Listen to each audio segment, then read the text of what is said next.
Hello ವೀಕ್ಷಕರೇ, ನಾನು ಇಂದಿನ ವಿಡಿಯೋದಲ್ಲಿ ಹೇಳಿದ ಹಾಗೆ ಕೇರಳದ ಪ್ರಮುಖ ಬೆಳೆಯಲ್ಲಿ ರಬ್ಬರ್ ಬೆಳೆ ಸಹ ಒಂದು. ನೋಡಿ, ಆಹಾ, ಸುಮಾರು 4 ರಿಂದ 5 ಎಕರೆ ಇದೆ.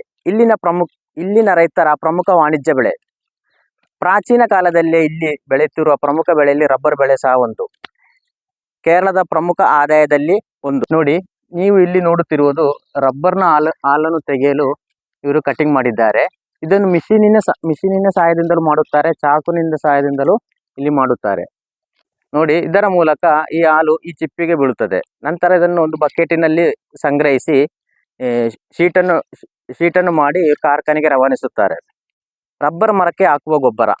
ಈ ರಬ್ಬರ್ ಮರಕ್ಕೆ ಗೊಬ್ಬರವನ್ನು ಮಳೆಗಾಲದ ಪ್ರಾರಂಭದಲ್ಲಿ ಹಾಕುತ್ತಾರೆ. ಆದರೆ ಮೇ ಜೂನ್ ತಿಂಗಳಲ್ಲಿ ರಬ್ಬರ್ ಮರಕ್ಕೆ ಗೊಬ್ಬರ ಹಾಕುತ್ತಾರೆ. ಯಾಕೆಂದರೆ ಬೇಸಿಗೆ ಕಾಲದಲ್ಲಿ ರಬ್ಬರ್ನ ಹಾಲು ತೆಗೆಯುವುದಿಲ್ಲ. ಅದರಿಂದ ಮಳೆಗಾಲದ ಪ್ರಾರಂಭದಲ್ಲಿ ರಬ್ಬರ್ ಮರಕ್ಕೆ ಗೊಬ್ಬರ ಹಾಕುತ್ತಾರೆ. ಇದಕ್ಕೆ ಹಾಕುವ ಗೊಬ್ಬರ NPK 10-10-10 ನೈಟ್ರೋಜನ್, ಫಾಸ್ಫರಸ್, ಕ್ಯಾಲ್ಸಿಯಂ ಎನ್ನುವ ಗೊಬ್ಬರವನ್ನು ಇವರು ಸಣ್ಣ ಮರಕ್ಕೆ ಹಾಕುತ್ತಾರೆ.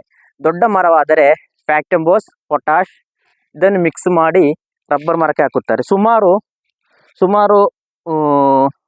ಮರ ಇಲ್ಲಿದ್ದರೆ ಸುಮಾರು ಇಷ್ಟು ದೂರ ಬಿಟ್ಟು ಮರದ ಸುತ್ತಲೂ ಮಣ್ಣನ್ನು ಇದು ಮಾಡಿ ಇವರು ಗೊಬ್ಬರವನ್ನು ಹಾಕುತ್ತಾರೆ.